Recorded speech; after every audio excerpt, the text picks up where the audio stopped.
Hello everyone, my name is Wayne. And I'm Rebecca. And we are Your Bourbon Journey. Welcome to episode 46 of Bourbon Trail Tales and Tastes. Today, I'm wearing my Kentucky Bourbon Trail hat. I don't usually wear it anymore because it's so heavy. It was so much fun when we started on the trail, and I'd get a pin here and get a pin there and get a pin everywhere. Now it weighs a ton, so I can no longer wear it. So as a matter of fact, I'm going to take it off now.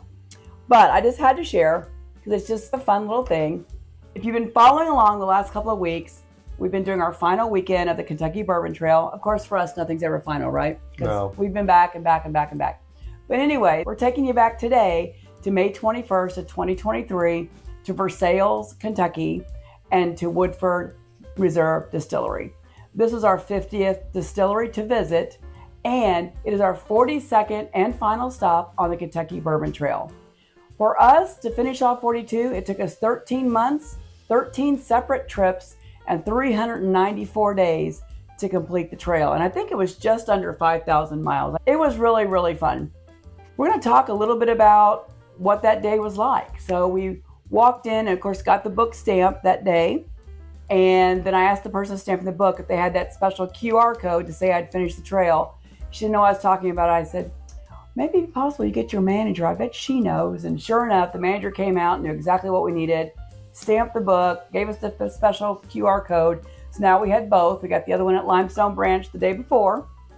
And now we had all of our stamps and everything else to finish the trail. We already shared with you what that was like for the craft trail. We got that stave with the 4 coins as we went along. For the Kentucky Bourbon Trail, once you sent that in, this pin right here, which I'll show a close-up picture of, is what we received. Then you're supposed to get something else if you do both the trails. And so I sent that in and didn't hear anything. And I think I waited 6 months. Yes. I was very patient. And I think it was almost another 6 months because they had changed their vendor. But it's the stave. This is what we got as our gift for doing a double, as they called it back then, the craft trail and the heritage trail. It took a while to get it. It was worth it. But as you probably know, they're not doing the passport books anymore, not stamping the books. So this is our closure and our ode to what used to be. There are still a lot of reasons to do the trail because just visiting all these great distilleries is a blast. And today we're going to share with you what it was like finishing up at Woodford Reserve. So what do you remember, Wayne? So my memory of it was basically walking downhill to get to the distillery, then walking up a little bit, walking down some of the railroad tracks. Got a good workout that day. Wasn't bad. I'll be honest with you, I was bored. But there was one thing I was waiting for, and I was waiting for the grand finale because everything else we've seen. It wasn't until the end, and if you've been to Woodford Reserve, when you go in and you see the stills, it's like a cathedral. It's one of the more impressive views, memories that I have of the entire trail was going in there. It was jaw-dropping.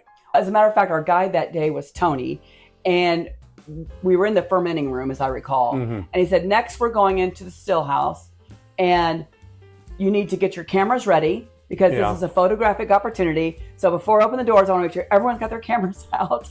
And everybody, very dutifully, we all got our cameras out. Doors open and you're like, la! I mean, it's just beautiful. And of course, I'm showing you a picture of it so you can see how beautiful it is if you haven't been there before. But I agree with Wayne, it was just fantastic. And then when you look down the side, you can see how big these things are. They don't look that ginormous in front of you, but that's just the toppers of them. So it was really cool. And you mentioned the railroad tracks. Those are actually barrel rails. Yes. And on some recent research that I was doing, I think I was studying for a test. I'm always taking some kind of test on bourbon. Woodford has the longest barrel rail system of any distillery. The second largest is Buffalo Trace. I got that quiz question correct. Then we came back. I'm trying to remember, where was the tasting for that one? Did they have a nice room for that? There was a room when you get up into the distillery. If you walk in, the main doors go straight to the right. There's this big back room, and there was a lot of people on this tour. Yeah, it was crowded. A lot of people. And so we ended up doing our tasting. I think it was like 4 things, if I remember correctly. We walked in, decided we were going to get a bottle to commemorate. And one of the things that Woodford Reserve does is they do bottle etching. And so the bottle that's here to my right is the one that we picked to have etched to commemorate our finishing the Bourbon Trail there. Yeah, it was really cool. And the very first place we had gone for the trail was Jim Beam, and we had a Knob Creek bottle etched for that date. So the Knob Creek started it, and then the Woodford Reserve ended it. So we thought that was a pretty cool way to end it. What are the odds that the two places we started ended both do bottle etching? I was not very many places do that. So that worked out pretty well. We've not opened that bottle. We thought about opening it today, but we also had this other one. We just haven't really wanted to open that one or any of our etched bottles. You know, if you know us at all, we open signed bottles all the time, but we might do it at some point in time. But right now we have enough to drink without opening those. Yes, and I'm bummed because at the time when we bought it, we bought something we didn't think we would ever drink, and that was single malt. And how ironic, now I actually like single malt more than I do rye. So we decided at some point we were going to go back to Woodford Reserve and buy a single malt that we can do a tasting with, or in a comparison, or at least have that we can open and drink. So we decided, though, to bring forward a bottle that was from another visit. Matter of fact, it was my birthday weekend. And that's the one we're going to taste today. It was available at that time, that day. But once again, this is what we decided to taste today. And that was right, just, first time. Yeah, and that was just like 9 months later. Yes. We were back again. We've been to Woodford probably at least 3 times now, maybe 4. We've been to most places on the trail 2 to 4 to 6 times, depending on where it is.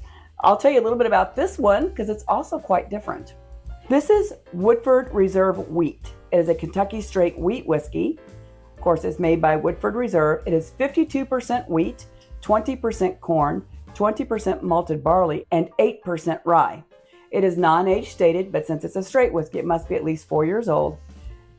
And the proof is, as usual, 90.4. We did purchase this for $39.99, so I thought it was a very good price. I will say that about Woodford. All their regular line of 90.4 whiskeys are about $39.99, so they're pretty affordable. I think that's why they're probably so popular. A lot of people have them as a very good entry-level whiskey bourbon because it's affordable and you can get away from that like lower shelfer, so to speak, and try something a little bit higher end. I'm curious. We've never tasted their wheat whiskey. Have not. So let's check her out. Okay. It's pretty light in color, but wheat whiskeys often are. And this is non-age stated, so it's probably around 4 years old. So it doesn't have a lot of age on it either. See if I can get it warmed up a little bit while I do the nosing. Oh, you got a rim. Ooh. Very sweet. Yeah, it's got a lot of sweet notes. And if you've had a wheat whiskey, I mean, probably one of the more popular ones is probably Bernheim as a wheat whiskey. Of course, Maker's Mark did the Star Hill Farms this past year. It's wheated, but I'm finding something off-putting in it. Is it ethanol? I'm getting like an ethanol. Almost like it's proofy, and we know it's not proofy. I'm reminded, and forgive me for anybody out there that likes this, I'm reminded of Jack Daniel's rye. And when I smell the Jack Daniel's rye that I think it's 94 proof, I get turpentine. And sorry, that's just me. I'm getting that. I'm getting ethanol, and it's really weird because being 90 proof, I wouldn't think I'd be getting ethanol on this, but I'm getting those sweet wheat notes. That is coming forward. I'm finding this a little frustrating. I'm looking forward to trying it. I really hope it's better than the nose. It does have some nice legs on it. It looks pretty. So let's go ahead and taste it because the nose is not stepping up, so to speak. No, it's stepping down. So cheers. Cheers to Woodford Wheat Whiskey.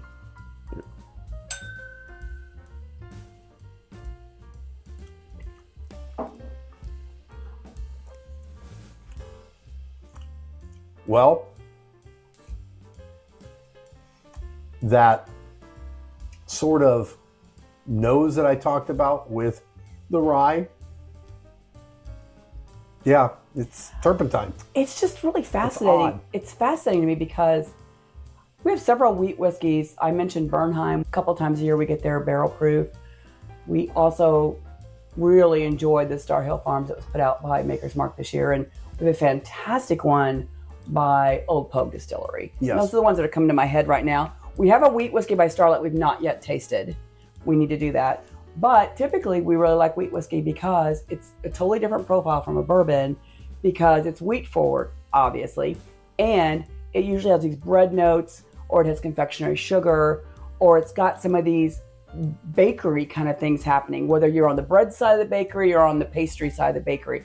And I'm just not getting that. This is a little bit bitter. I know you called it something else, but for me, if I'm to say what it is on my palate, it's bitter. I find it industrial. That's fair. I'm not getting any sweet notes. I'm really not getting any wheat notes. It's not sweet. It's not wheat. There's a bitterness with it. I would not expect this from Yeah, that's why I said bitterness. Yeah, I would not expect this from a wheated bourbon. And I'm really floored. I'm trying to take my head out of it being a wheat whiskey, because I have expectations when I drink a wheat whiskey what that profile should be. I know they're not all the same because the other ones we have are not the same, right? Mm-hmm. But I have certain expectations. And so now I'm trying to figure out what profile this falls in. And I think your note of industrial is hitting on the nose. This is unfortunate because we're so excited to be celebrating completing the trail, episode 46 of this series. And there's more to come though, because we've done more distilleries. I'm just sad that we don't have a great Woodford here to pour today. Maybe it'll grow on me. We just opened the bottle today. But for today, I don't think I'd revisit it. But I'm going to try. So at some point. Yeah. Next time we get our wheat whiskeys out, we'll try to see and compare. Wheat whiskey aside, there are several things by Woodford that we really enjoy. We love their double oak. This year, the first time they released it to market and not just a distillery only, was their double oak, which is fabulous. It's going to be in our whiskey of the year.